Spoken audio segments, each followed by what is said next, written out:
unit. So there's different options for this.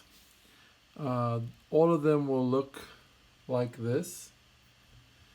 They have the band burner, the actual nichrome wire is right here. This is a button to start the timer. This is the microchip.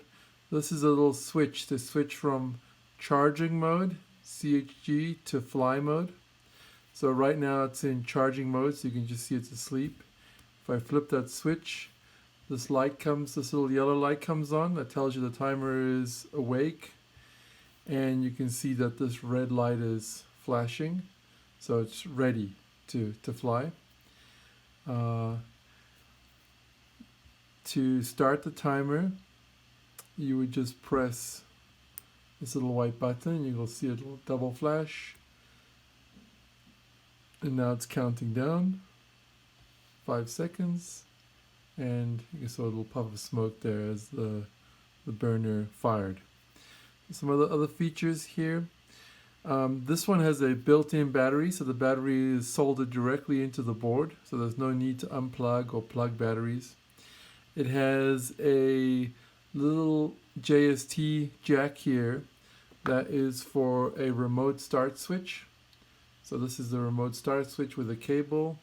So this is handy if you want to have the timer mounted on your airplane and then have a separate place where you hold the airplane so you can press the button right before you launch. Okay. Other features, this is essentially the same timer. The only difference is this one has the RDT jack added to it. So this is just a standard RDT jack you can plug in like a Ken Bauer or Leo Bardner RDT system.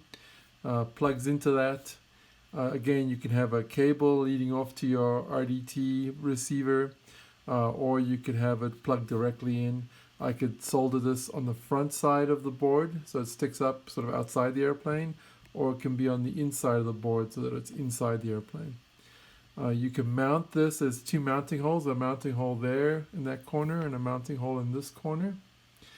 So you basically just mount it with 2 screws. What I would suggest is that you actually mount it in a recess and have a little cover that can be opened up, and then a hole so that just the band burner portion actually pokes through the hole onto the exterior of the airplane, and just a little window so you can see all the LEDs, especially these 2 LEDs that indicate whether or not, whether it's ready to fly or not.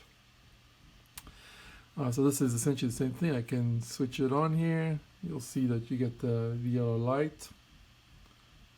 And you get the 2 flashing LEDs telling you whether it's ready to fly. So this red flashing means that it's awake. Yellow light means that it's power and in flight mode. So again, if I hold this down, it'll count down 5 seconds and then fire the burner. So that's pretty much it. These are fairly light, even with the RDT jack and the battery all included. That weighs 2.7 grams. If I add in the remote start switch, that takes it up to 3.25 grams. So that's the entire RDT system. Obviously, if you have an RDT that you plug into, that'll add an additional 2.5 grams. So the whole thing could be as low as 6 grams, including RDT. Obviously, you can have a lighter version, which is just the raw unit without any of the additional buttons and without RDT, and that's 2.37 grams. So, and that includes the charger. For charging, you switch the little switch here to charging mode. You can see that the fly mode switch goes off, and like if you imagine this is mounted in your airplane, you would just plug the USB cable, and this is a USB cable that's just plugged straight into my computer, and you can see here that there's a red light, so that tells you it's charging. With time, that red light will start to, you can see that the green light is flashing, so that means that it's approaching almost fully charged. It's not fully charged yet, but it's getting there. And so when it's fully charged, it'll be green light will be pretty much on all the time, and the red light will be, it might still be dimly on, but it'll mostly be green. And I have experiments with these. You get 100 flights off of a single charge. So, you can go out and fly for a whole contest without charging it.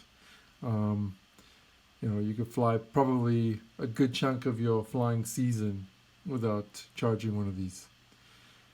But because it's so easy to charge with the USB cable, you could charge it pretty much straight out of your car from your cigarette lighter if you wanted to. Okay, so I'm going to unplug that.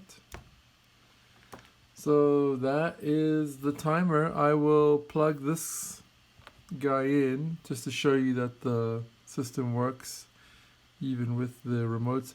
And the remote start switch essentially it acts exactly the same way the standard switch does. So I can press this and you'll see that the two lights will flash. I release and it'll count down and burn. So I'll do that again and hook up a band so you can see that it burns through the band.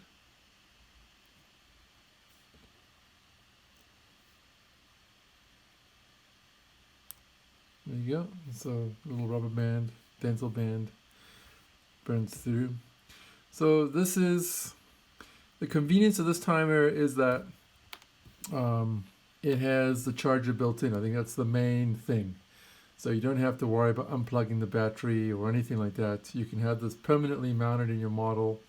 And all you do is you come along with the USB cable, you plug it in and charge it. The price of these is going to be $95 because it includes the charger built in, so it takes me longer to build them and there's more components.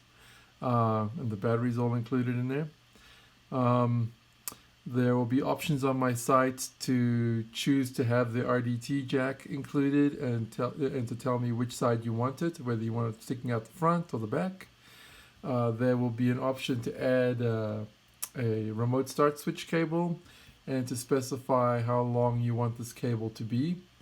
So for example, if you have your timer mounted in the front of your model and you want the start switch all the way at the back where you hold it before you launch, that would require obviously a longer cable. The other thing I should say here about the RDT is that with this system you can plug the RDT in, and you can see here that the timer now, because it's fired, it's gone automatically into sleep mode. If you have the RDT plugged into this timer, as long as it's not on charge mode, it should be in fly mode, you don't have to wake it up. So you don't actually even have to start the timer. You can just, as long as your RDT is plugged in and powered, you can just launch the model, and the RDT, if you press your RDT button, it will wake the timer up and fire the band burner. So you don't have to worry about forgetting to press the button or anything like that. That's the advantage of RDT. The disadvantage is it adds extra weight. So for those of you who like RDT, that makes this an especially useful timer. Okay, that's it. Thank you.